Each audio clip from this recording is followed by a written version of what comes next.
नुष यज्ञ के लिए प्रस्थान।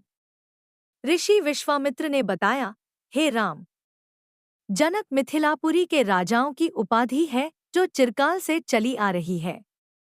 दूसरे दिन राम और लक्ष्मण अपने नित्य कर्मों और संध्योवंदनादि से निवृत्त हुए और प्रणाम करने के उद्देश्य से गुरु विश्वामित्र के पास पहुंचे। वहां उपस्थित आश्रमवासी तपस्वियों से राम और लक्ष्मण को ज्ञात हुआ कि मिथिला में राजा जनक ने धनुष यज्ञ का आयोजन किया है। उस धनुष यज्ञ में देश देशांतर के राजा लोग भाग लेने के लिए आ रहे हैं। रामचंद्र ने गुरु विश्वामित्र से पूछा, गुरुदेव, इस धनुष की क्या विशेषता है और इस यज्ञ का आयोजन का उद्देश्य क्या है?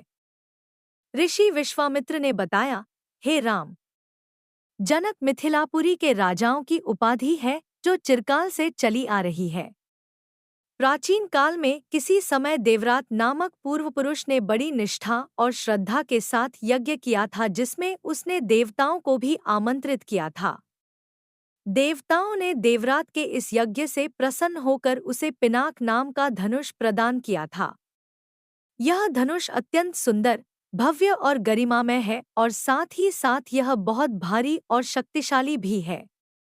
बड़े बड़े बलवान, पराक्रमी और रणकुशल योद्धा तथा शूरवीर इस पर प्रत्यंचा चढ़ाना तो दूर, इसे उठा भी नहीं सकते।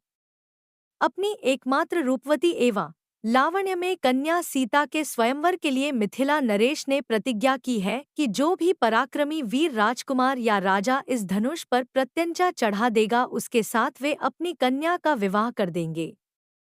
अनेक देशों के राजा एवं राजकुमार भारी संख्या में इस यज्ञ में भाग लेने के लिए मिथिलापुरी पहुंच रहे हैं। हम लोगों की भी इच्छा इस यज्ञ को देखने की है, अतः तुम भी हमारे साथ मिथिलापुरी चलो। उसे देखकर तुम लोगों को भी प्रसन्नता होगी। महर्षि का आदेशानुसार राम और लक्ष्मण ने भी विश्वामित्र तथा अन्य ऋषिमुनियों के साथ मिथिलापुरी की ओर प्रस्थान किया। मार्ग में अनेक प्रकार के दृश्यों का अवलोकन करते हुए वे आध्यात्मिक चर्चा भी करते जाते थे। इस प्रकार वे शोण नदी के तट पर पहुंचे। विश्वामित्र सहित सभी ऋषि मुनियों एवं राजकुमारों ने सरिता के शीतल जल में स्नान किया। इसके पश्चात संध्या उपासना आदि से निवृत्त होकर धार्मिक कथाओं की चर्चा में व्यस्त हो गए।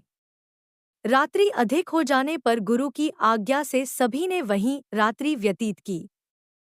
प्रातः नित्य कर्मों तथा संध्यावंदनादि से निवृत्त होने के पश्चात यह मंडली आगे की ओर बढ़ी। वे परम पावन गंगा नदी के तट पर पहुंचे। उस समय मध्याह्न होने के कारण भगवान भास्कर आकाश के मध्य में पहुंच चुके थे और गंगा का दृश्य अत्यंत मनोरम दिखाई दे रहा था। अटखेलियां करती हुई लहरों में सूर्य के अनेकों प्रतिबिंब दिखाई दे रहे थे। जल में कौतुकमयी मछलियां क्रीड़ा कर रही थी और नभ में सारस, हंस जैसे पक्षी अपनी मीठी बोली में बोल रहे थे।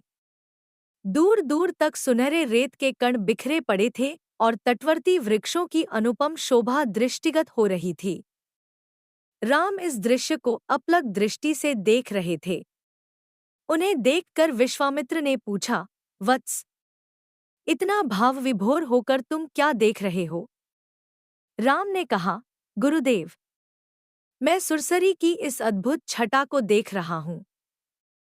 इस परम पावन सलिला के दर्शन मात्र से मेरे हृदय को अपूर्व शांति मिल रही है। भगवन, मैं आपके श्रीमुख से यह सुनना चाहता हूँ कि इस कलुषहारिणी पवित्र गंगा की उत्पत्ति कैसे हुई। राम का प्रश्न सुनकर ऋषि विश्वामित्र बोले, हे राम, अनेक प्रकार के कष्टों और तापों का निवारण करने वाली गंगा की कथा अत्यंत मनोरंजक तथा रोचक है। मैं तुम सभी को यह कथा सुनाता हूँ। ऋषि विश्वामित्र ने इस प्रकार कथा सुनाना आरंभ किया। पर्वतराज हिमालय की अत्यंत रूपवती, लावण्यमयी एवं सर्वगुण संपन्न दो कन्याएं थीं। इन कन्याओं की माता सुमेरु पर्वत की पुत्री मैना थी। बड़ी कन्या का नाम गंगा तथा छोटी कन्या का नाम उमा था। गंगा अत्यंत प्रभावशाली और असाधारण दैवी गुणों से संपन्न थी। वह किसी बंधन को स्वीकार न कर मनमाने मार्गों का अनुसरण करती थी। उसकी इस असाधारण प्रतिभा से प्रभावित होकर देवता लोग विश्व के कल्याण की दृष्टि से उसे हिमालय से मांग कर ले गए। पर्वतराज की दूसरी कन्या उमा बड़ी तपस्विनी थी। उसने कठोर एवं असाधारण तपस्या करके शिव जी को वर के रूप में प्राप्त किया। विश्वामित्र के इतना कहने पर राम ने कहा, हे भगवन, जब गंगा को देवता लोग सुरलोक ले गए तो वह पृथ्वी पर कैसे अवतरित हुई और गंगा को त्रिपथगा क्यों कहते हैं? राम के इस प्रश्न का उत्तर देते हुए ऋषि विश्वामित्र ने कहा, सुरलोक में विचरण करती हुई गंगा से उमा की भेंट हुई। गंगा ने उमा से कहा कि मुझे सुरलोक में विचरण करते हुए बहुत दिन हो गए हैं।